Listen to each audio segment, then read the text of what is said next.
Hey guys, welcome to the Not Forgotten podcast episode. What are we on now? Episode 6. Six. We're pretty This might be a couple part series here. Yeah, we're pretty excited about this one. We stumbled onto this. Well, I don't know if we stumbled. I don't know how we found it, but we're pretty excited about this. This is a couple of folks here. John, let me see if I can move us out of the way here. Right here. That's John and Jean Block. They went missing. Now, this is back in 1977. They went missing. And it's just kind of crazy. And we really want to try to help find out what happened. Basically, what happened is these guys, these two people boarded this plane, which was John's plane. This is like a 1960 something, 70 something Cessna 150J, I believe is the actual model. Oh yeah, right here, 1970. Okay, yeah, 150J. They flew this thing from like an airport near Detroit, and their destination was either Traverse City, Michigan. Okay, Detroit, Michigan, and their destination was either Traverse City, Michigan, or somewhere up north of West Branch, Michigan, in a little town called Mayo, Luzerne area, if you're familiar with Michigan. Anyway, they're going from southern Michigan to northern Michigan. They never landed. No one knows where they're at. No one knows where the plane went. We're looking for a plane, and we're looking for two people. So from 1977, but this is pretty local to us, and it's just something that's kind of puzzled everybody, and we're excited to dive into it. So I'm Tyler, that's Jeff, and let's get it rolling. All right. Do you want to let me do something here. Oh yeah, go ahead and get my screen. I was thinking we could start off by watching one of these videos, but if you want to do something else, let's definitely do that. But that news video would be cool. Oh, there we go. So basically this is where it starts on Monday, July 4th, 1977 at 11 a.m.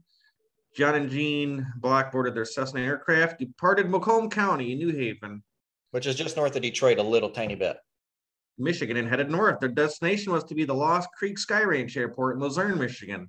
They never arrived there, or anywhere for that matter. They simply vanished. So then there's been, this is during the ensuing months, ground searches and searches from the air yielded nothing. Tyler already went over the aircraft with you. The color scheme is white wings with orange tips, white lower fuselage, and green upper fuselage. Yeah, that picture is the actual picture of the aircraft. That is the actual aircraft here. That is their airplane. It's green. It's probably going to blend into some vegetation pretty well. John Block, the pilot was not instrument rated and flew visually by following major highways. The flight path was over some of the most remote and rural regions of Michigan's Lower Peninsula. And we know some of these forests right here, and they're pretty massive. Someday we hope. So John is and the family there is just, they're pretty much at a point now where they hope somebody finds them, like a hunter or jogger or somebody looking for mushrooms, any of that stuff. Bird hunters stumble across it because there's been searches for years and nobody's seen anything. So yeah, John Block and Jean Block, who went missing, had a son also named John Block. So we should probably just refer to him as Junior. That's John Block Jr. Yeah. So I'm gonna hit this video. Well, the news video is on the bottom if you want to start with that one. I mean, we can start with every one you want, but here's some of the map stuff we'll have to go over. This one here. So this is initial departure, but they're saying this most likely aircraft location. I don't know. I'm not sure why that's like that. That's so on this map up here, we got a little map kind of already rigged out. This is the airport they left from. This is in Macomb. They flew to the airport here in Lansing. And Macomb, then from, you mean? Yeah, what'd I say? Macomb? Yeah. Macomb, Georgia, Macomb. Yeah, potato. Yeah, Macomb. Flew to this airport here in Lansing. And then I think there's originally, I think they think he flew up here to possibly Traverse City. And that's that map you're seeing. That's the alternate destination where they think he went. But his original destination was up here. So if we go back to that map you're looking at, which actually I have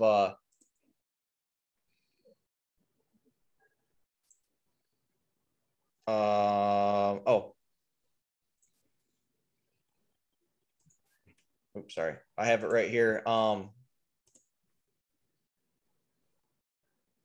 I thought I did. Oh, here it is. Right here. Sorry, it's right here.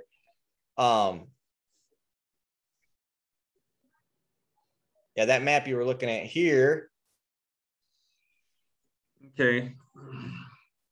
So this would have been their primary destination. What we were just looking at, that airport up north. This is their alternate one in Traverse City. So I think they're thinking if they took an alternate destination, they're thinking this is most likely the aircraft location. So, anyway, there's a secondary map that we could get into later. But go ahead if you want to get back after it. I didn't mean to interrupt you. I was just trying to help you. No, go ahead. Want to hit that video? Hit the juice on the video. All right. So let's go to where's that? Oh, this is where that map was at.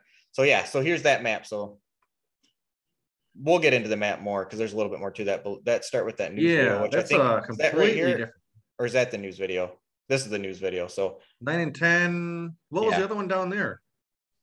This is another one that I think 9 and 10 made too. What's the one we were watching earlier? Loved ones who disappear. Oh, I never did see this one. All right, let's watch this one first. This would be a good introduction, I think. They're all really short, so let me make sure you can hear this. Hunters will trek all over the North Woods this weekend. Can you hear it? Their quest for the it's very quiet. Yeah, it's quiet on my end too. I think it's just a quiet video because it's old.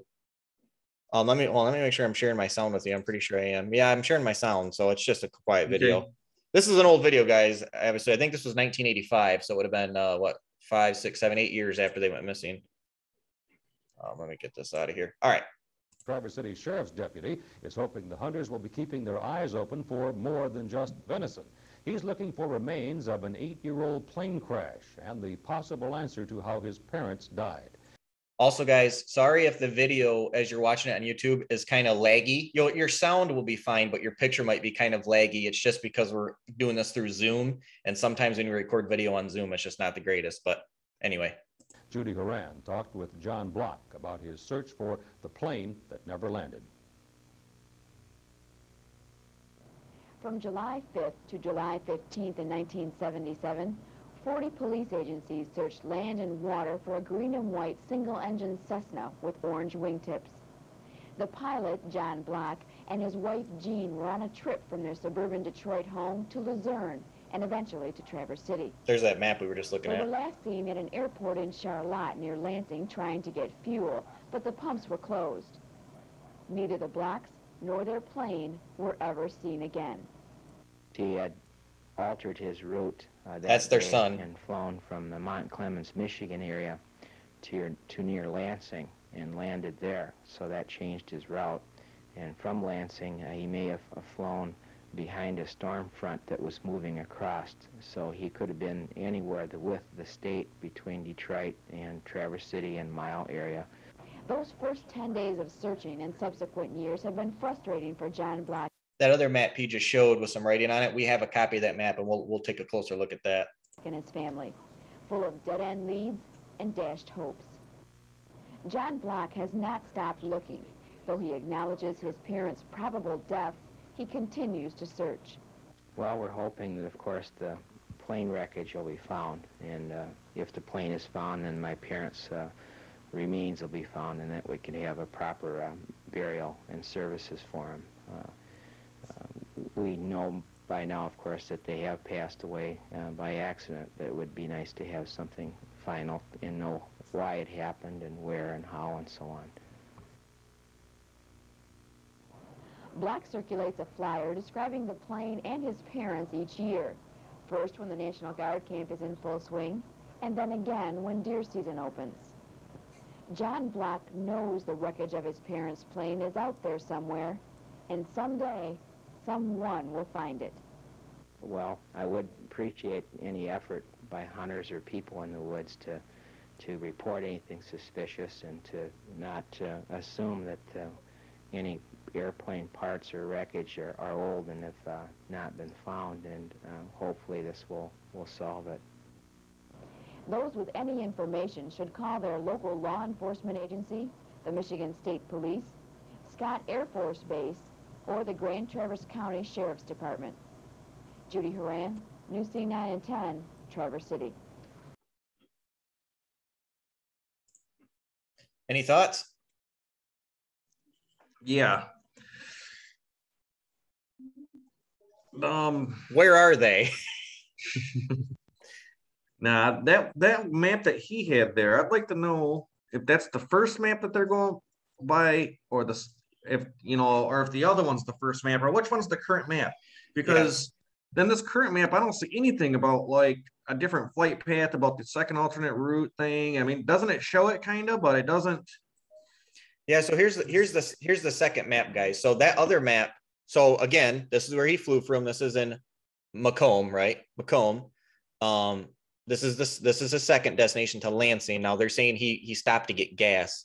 My original thought was, why would you have enough gas? A Cessna, from what I've researched, can go 350 miles on a full tank. So you have enough gas to get to your destination. Why stop here? But I thought maybe now to expound on that more, he's flown to Traverse City before. So it's possible that this is just his normal Traverse City to Lansing flight that he does, and he stops here to get gas before he starts the flight. And when he left, he never had a full tank. That's what I'm thinking. But anyhow, so the original map that we were just looking at shows him going here, and then they're saying this is the alternative route. Well, it's right here, actually. The alternative route up here would be in Traverse City. But I think this writing is from John Jr., the son, and he's saying that he flew here and then he thinks or whoever made this, saying that he went to his original destination here in Luzerne. Mm-hmm.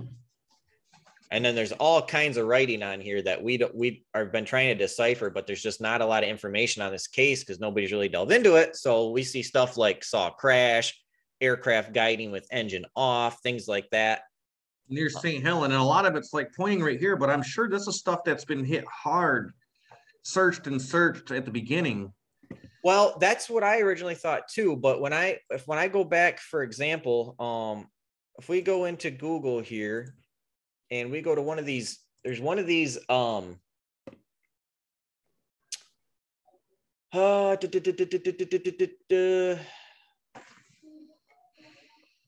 somewhere it says that they really searched that other alternative route. It seems like more than they searched this route, the actual route to where they originally was supposed to be going.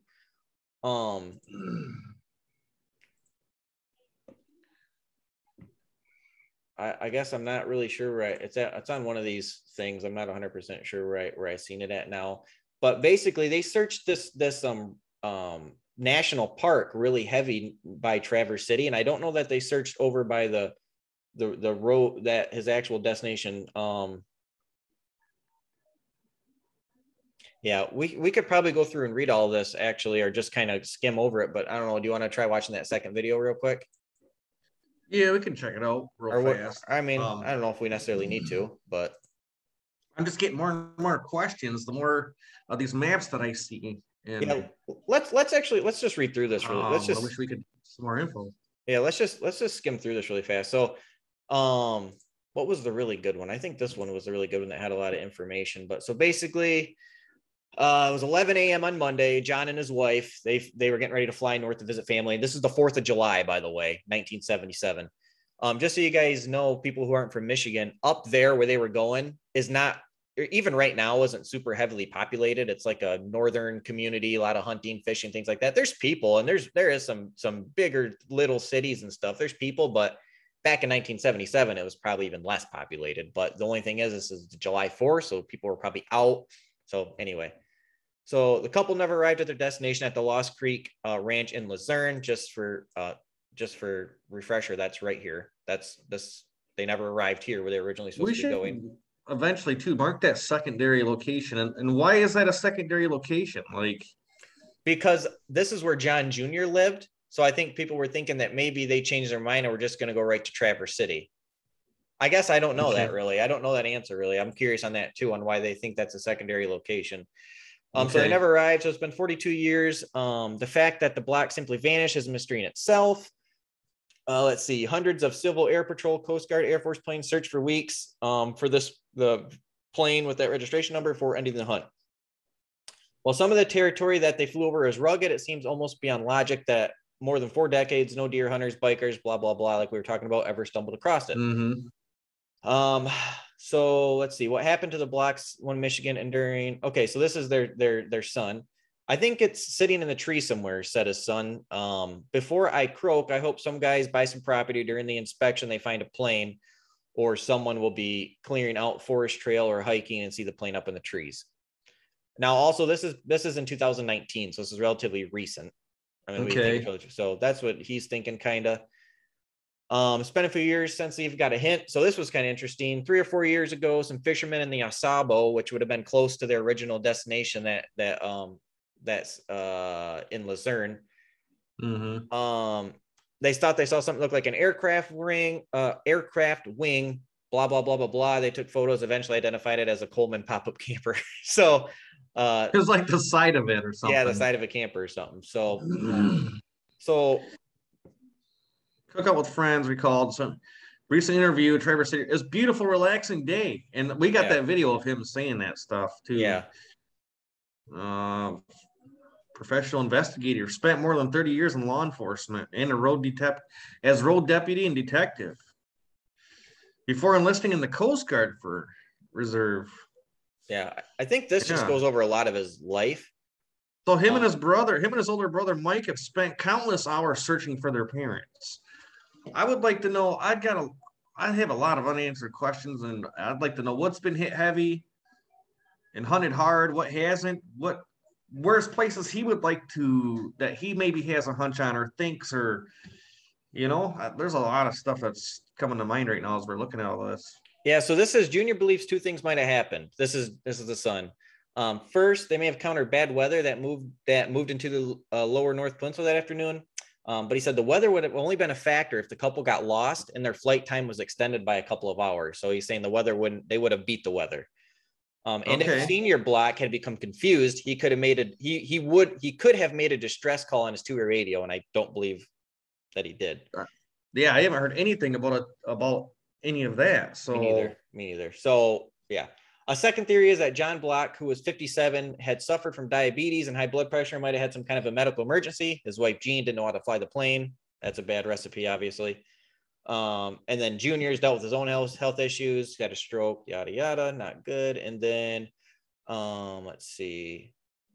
So this is where it gets into the psychics. The desperate Black family even employed the talent of 2 psychics. They told them that they went down in a swampy area in the Isabella Indian Reserve in Isabella County near Mount Pleasant. So back to our map, that would be in this vicinity. They're saying they could have went down. That's what, And they're saying that area was searched, but nothing. Yeah. So go back to our thing here. They searched that. Nothing was found. A second psychic said near Rose City. Just to look again, Rose City would be right in here. So which would make they're both on the trail. So that, take it for what it is.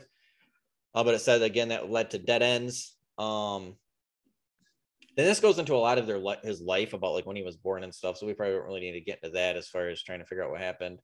Loved flying with our dad. It was a special day when we got to fly.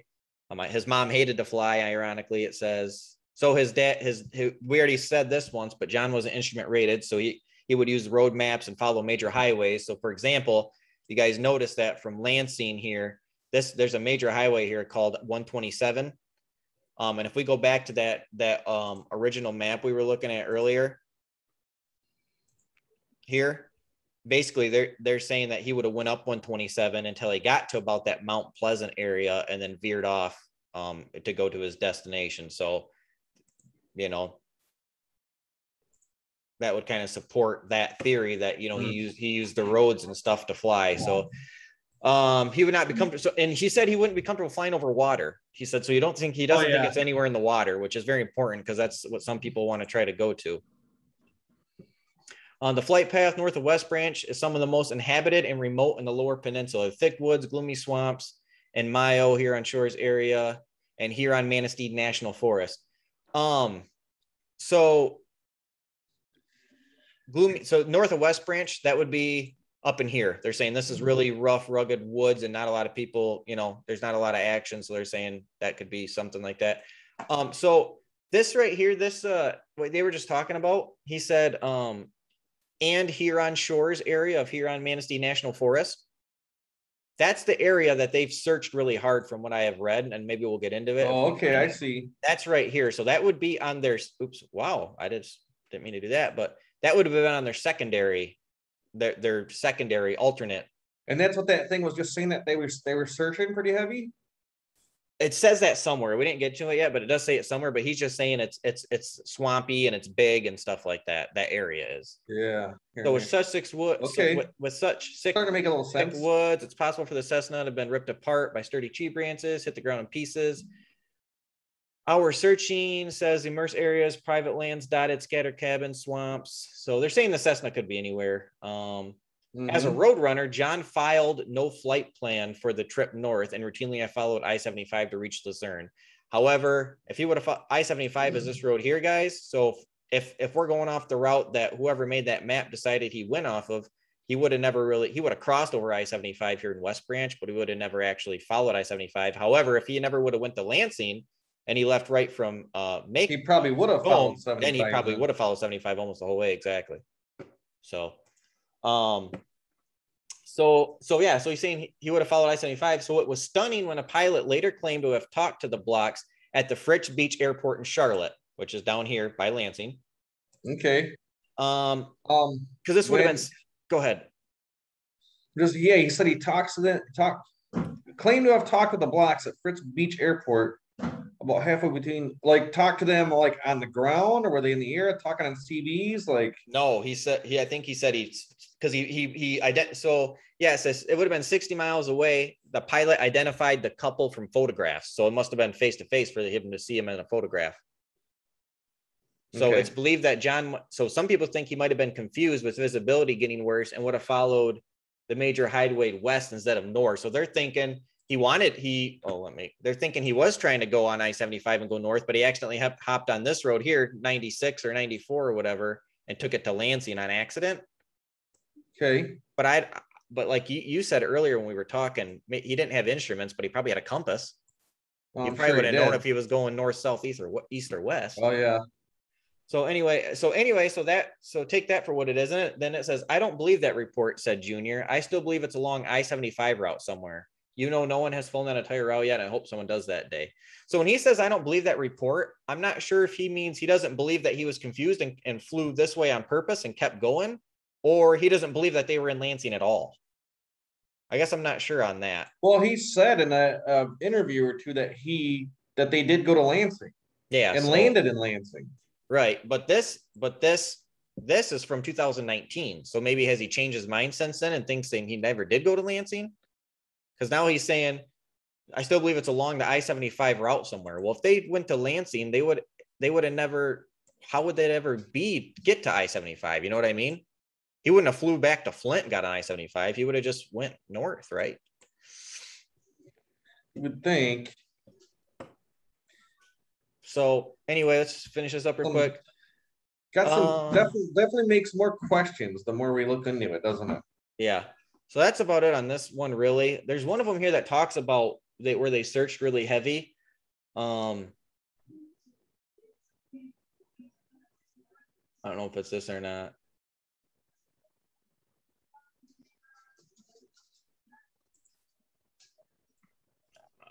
Man, I don't know where that was at now, but this was just something I looked up about the weather. Because we wanted to look up I got an elephant on my screen. We wanted to look up the weather the day. Okay, I guess it's just gonna. Oh, all right. Okay, there it goes. We wanted to look up the weather the day they went missing. So I did to the best of my ability.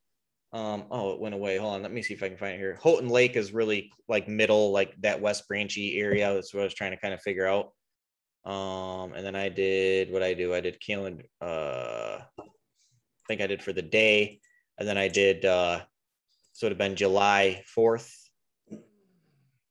and then I did 77. Whoops, sorry, knocked my microphone over. Then I did 1977 to 1977. So max temperature 95 degrees, minimum temperature 59, maybe at night. People who don't live in Michigan's really weird, where at night it can be in the 50s and 90s during the day, and it can be sunny at the beginning of the day and then be like a thunderstorm tsunami the next day. It's just kind of a weird state. But temperature 95, precipitation like nothing, less than an inch. Maximum average No snowfall. Go ahead. What's this thing? Oh, percent of years. Oh, okay. Okay. Go ahead. I'm not seeing nothing. Well, wait. What's this precipitation? What's that? 0.05? Yeah, it says 100. It says less than an inch, 100%. So, or all right, Okay. or I don't know if that's actually it's greater than or equal to. Basically, I think it's saying there wasn't hardly any rain. Is what I think it's saying. Okay. I don't think. I guess that's hard for me to read that. I'm not sure. And if Yeah, if somebody can find out a better weather report. Yeah, because we couldn't really find one. We were trying to look today earlier and we couldn't really find a good accurate description of the weather. We get that it was hot that day, and Junior actually did an interview or two where he said he was in Traverse City and it was so beautiful outside. Yeah. I'm gonna get rid of that. So do you want to watch that video of him real quick? That where he's actually because they do say like it was nice outside, but if he was trying to beat a storm front coming in or something, that's what I get kind of confused about, you know? Yeah, this is Junior's son, so this is a pretty short video, but kind of informative. It's John Black's son, Junior. Yeah. So what were the weather conditions when your parents left? The day they left, again, they left about 12 noon, July 4th, 1977, from the perspective of the weather in Traverse City when they left, and generally for the whole state that we knew of. Yeah, and sorry if it's hard to hear, guys, but this is the only two videos we could find on YouTube of this entire thing. There's nothing out there about this case really on YouTube. So, From the Lower Peninsula. But it ain't long. Beautiful day. It was one of those days. Hopefully you can hear it. Warm. People were out to beaches swimming. Few clouds in the sky. Just a memorable day. And of course, because I can focus on the details, I do remember that. And I remember being in Traverse City at a friend's house on either Arbutus or Spider Lake and watching the sunset going down and remarking about what a great, perfect day for the holiday for 4th of July. Wow. Yeah, very nice. So you say your father didn't like to fly over water. Correct. He even went to the extremes that being a good pilot, and I started taking lessons that you always look ahead and behind you for a landing place, and you had to remember the topography. And he would say, now we're coming up on the Detroit River or Saginaw in a bay, and a glide path, if we lost power now, would get us a quarter, half a mile away. So he'd never want to get anywhere near large body of water. He'd go around the outside edge of it so that if he lost power, he could land either on shore or in a clear area. So didn't like water. How did your mother feel about flying? Petrified. She only went because he went. If she had a choice, she wouldn't go. But towards the end there, he was near 6 months from retirement and was able to afford half of this airplane. So they started doing a lot more trips, overnight trips in the airplane. So she didn't want to be home, and yet she didn't want to fly, but she went along. But she never showed any interest in learning navigation or taking over the controls, which she should have. Well, what do I do if you get ill, or can you hold the wheel for me while I check the map or chart? But wouldn't want anything to do with flying. What would you like to see happen? Well, I would like to have the plane recovered, and my mother and dad, of course. And it's been now 35 years from 1977, and it's the closure thing. And being a retired policeman and now working for a funeral home, I see that firsthand a lot, how difficult it is not to have closure of someone that's missing. And it truly is harder than accepting the death itself. At least there's some, This was in 2012, some sort of, if I do the math, from 1977. Here, and I'll never know, perhaps, in my lifetime, what happened and why. So basically, he's saying that he wouldn't have been flying over water or nothing like that. So he's not in the Saginaw Bay or any of that stuff. I mean, they're not. Right. So that plane, I'm guessing, is somewhere on land in Michigan, the Lower Peninsula. That thing is somewhere on the ground over here. Yeah. So if I was gonna take a stab at this, and let's go back to that other map for a minute here. Going off of this map, I want to go off of this map for a minute. I'm going to try to ignore all this writing and stuff. It might be important, but I don't know where it all came from. And all this articles we're reading, everything we're finding, none of this is mentioned as far as aircraft gliding, engine off near St. Helen, wreckage spotted. Maybe these were leads that ended up being cold. I have no idea, but this right here, this green line goes from Pinconning, and about half of this right here, all this right here is going to be mostly farm field. Yeah. So it's a bunch of farms and stuff like that. And then it starts to get a little bit wooded right in here again, but I don't know. Wreckage spotted. Mrs. What is that? Mrs. Bankner? Something. What if he drew that green line to say, like, he was drawing a line saying everything above that is where the wreckage could have been spotted, because you see all those arrows pointing towards it? Maybe he was just making a divider of some kind. You know what I mean? Like who's Mrs. Beckner then? I have no idea. I don't know. Aircraft gliding, engine off, ? Near St. Helen. And it's all going this way. Like, I wonder what this canoe trip saw a crash. Right. You see that other thing that says 6:37 p.m. saw crash / fire? Yes. One thing I want to kind of point out, which I don't know if you ever noticed this, but so you see down number 1 where they left, it says 11:10 a.m. 11:10, yeah. Okay. And then you see on number 2, they arrived at 12:50. So it was only about an hour and a half, and then they left at 1:05. So first of all, they were only there for about 15 minutes.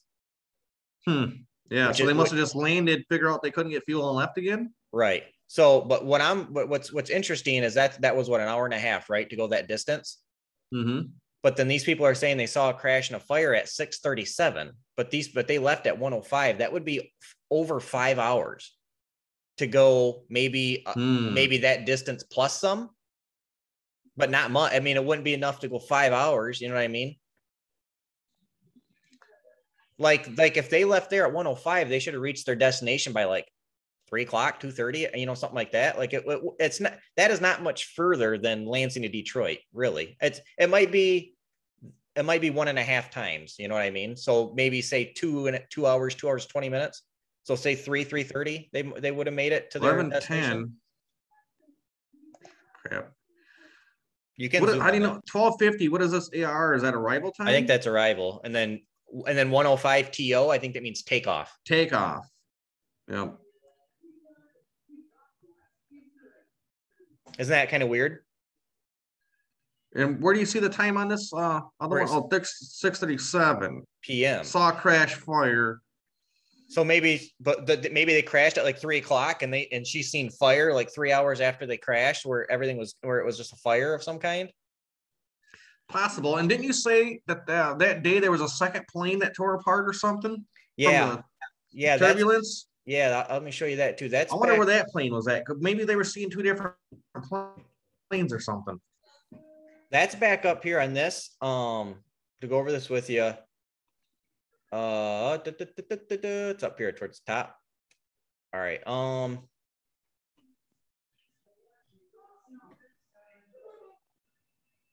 right here. While the weather near Detroit was perfect when the blocks took flight, it soon turned nasty across the Lower Peninsula. Oh, yeah. See, right, but I don't see that anywhere in the weather thing. But I mean, that doesn't mean this is the first time that I've heard about nasty weather like that. Several thunderstorms, several funnel clouds were reported, mostly later in the day, though. Yeah, severe thunderstorms and several funnel clouds reported mostly. So I think Junior was thinking that they would have already made it there before these storms happened. So it says, makes sense. State police reported that a twin-engine Piper Apache which is about the same size as their plane. It's a twin engine. It's a little bit more powerful plane. It has a little more horsepower and whatnot, but it's similar in size. Crashed near Free Soil. I don't know what that is or where that's at. Maybe we should look at that. Killing 4 people. Witnesses said the plane broke apart in the turbulence and fell to earth in pieces. That could have meant one wing blew off and then the other wings blew off during while they were, you know what I mean? Mm-hmm. Do you know what Free Soil is or where? Is that a place? I have no idea what that is. We could throw that on the map there and see where that's at, but Free anyway. Soil, Michigan? I guess. I would assume Lower Peninsula. Never even heard of it. Let me see here. Free Soil. Yeah, that's a place. Go ahead, you're fine. Yeah, that's fine. That's a place. Hold on, I'm looking right now. That's over by Manistee, on the left side of the state, by Ludington and Reed City, Big Rapids, Cadillac. So that would have been over on their alternate route if they would have did the alternate destination. Mm-hmm. Wonder what time this happened. Just says later. It would have been it would have been later in the day. Later in the day means to me like 7, 4 8 or 5 o'clock. Okay, it could be. What? Yeah. What'd you say? Anywhere between 4 and 8. Yeah. Which is weird because when you go back to that other one, when they saw the plane and all that other stuff, it was 6 o'clock. Right. The plane crashed. Me wonder. Yeah, I honestly don't know if the weather had anything to do with this, to be honest. But yeah. Because the Sun says that for that to happen, they would have had to be delayed in somehow. And then, which if you think about it, dude, if they crashed, around here where that thing's saying, all them things were fire, crash, blah blah blah. It's all pointing like right in this area. Mm-hmm. But way later than they should have been there. But if it would have been at 6 o'clock and they left there at 1 o'clock and they weren't allowed and didn't get gas, that's two things. Either they were flying in the air for a long time and definitely ran out of gas, or they stopped somewhere and got gas. Because if they stopped somewhere and got gas, they would have got here later and then maybe hit the storm. Hours later, though? I mean, how long does it take to stop and fill up a plane? A half hour, 30 an hour? I don't know. How long does it take to land and fill up a plane and get back in the air? True. I don't know. So I don't know. There's definitely some time discrepancy. Bring up that map again real quick for me, would you? With the time.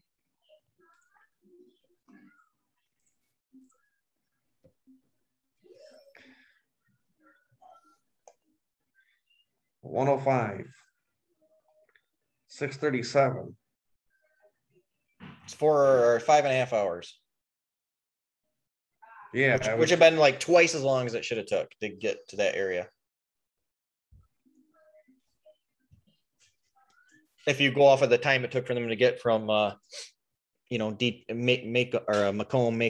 was it Macomb? Yeah, Macomb to Charlotte. Yeah, what do you think? I think I'd like to know. Let me go back to the real map.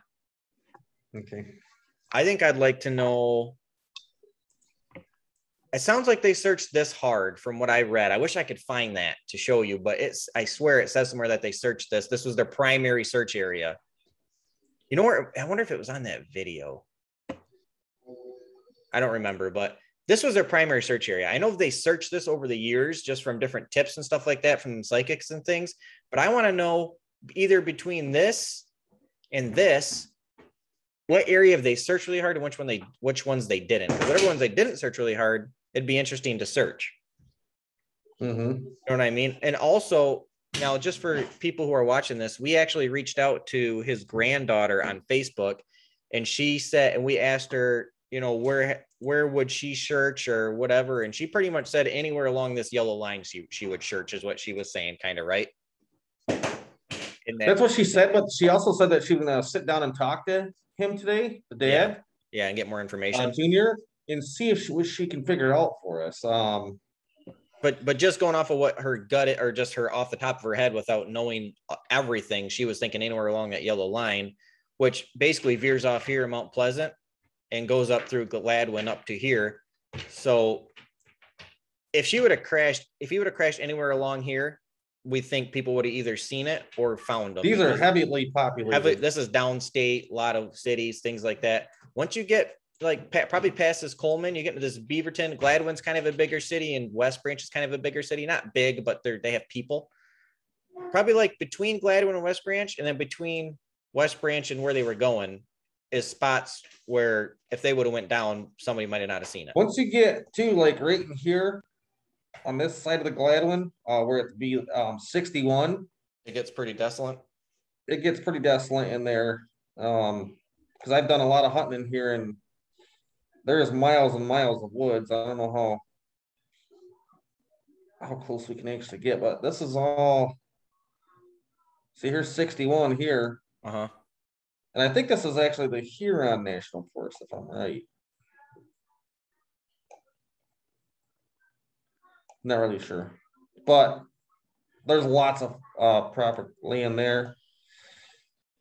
But yeah, as far as him crashing, or them crashing anywhere like their routes like in here, I would pretty much take this whole half right here and just and not even worry about it, because there's so many people here all through here. Yeah. I mean, it's not impossible that they could have crashed there and nobody's seen them, but it's highly unlikely. Because even all these little, I'm pointing at the screen like you guys can see it, but even all like where his cursor is, where all those little blocks are, those are roads where there's houses and stuff. Like it's pretty populated. It's like a normal town. I mean, I'm sure even in the 70s, it was pretty populated. Yeah, if a plane goes down back here in somebody's backyard, I would imagine they would hear it or see it or something. Especially by now. You got people in here building new houses, cutting trails and stuff, and bird hunters and stuff all over. It's not impossible that it's there and something like that, but it's more likely that it's more north where there's less people. Because this has been 1977, so 50 years or something. It's been a lot of years not to have found it. So it's got to be somewhere where people aren't walking a lot. It's a plane. It's not like we're looking for a paper plate or a lost wedding ring. It's an airplane out in the woods somewhere that we're not finding, like something the size of a car or like a small SUV. Probably actually a large SUV. The one thing that I seen was pretty much like this, and it started curving like kind of this, like this. Yeah. Yeah, so I'd like to figure out where it hasn't been searched hard and maybe get out there and walk around and check it out. And I don't know. That's what I think. Because not a lot of people, I mean, other than the family and who they get to search with them and things like that. But as far as like internet people, there's like 3 videos on YouTube. And like, if you Google John Block missing in Michigan, you might find 5 or 6 links with different articles. But other than that, that's it. Yeah. So we definitely need to find out some more information as well. I got a lot more questions now than when I did earlier today. Don't you? What do you think? Yep. So cool. Yeah, let's we'll get some more information, try to find out some more information, see if the daughter gets back, his granddaughter, I'm sorry, gets back with us and gives us some information as far as where somebody would want to search or things like that. And we'll see if we can dive into this a little further, because it's very interesting. Very interesting for sure. Did you did you make your name on your Zoom Thunderhead? Not really. Usually I'm seeing numbers and I'm like, what's that Thunderhead? I don't think so. All right. Yeah. So anything else? No, that's it for now. Let's do some more research and we'll get back at her here in another day or two and see what we can find out. All right. And, keep her going. All right, guys. Thanks for watching episode 6 of the Not Forgotten podcast. We're going to dive in this a little more and hopefully we will see you guys next time. We will catch you later. See ya. Bye.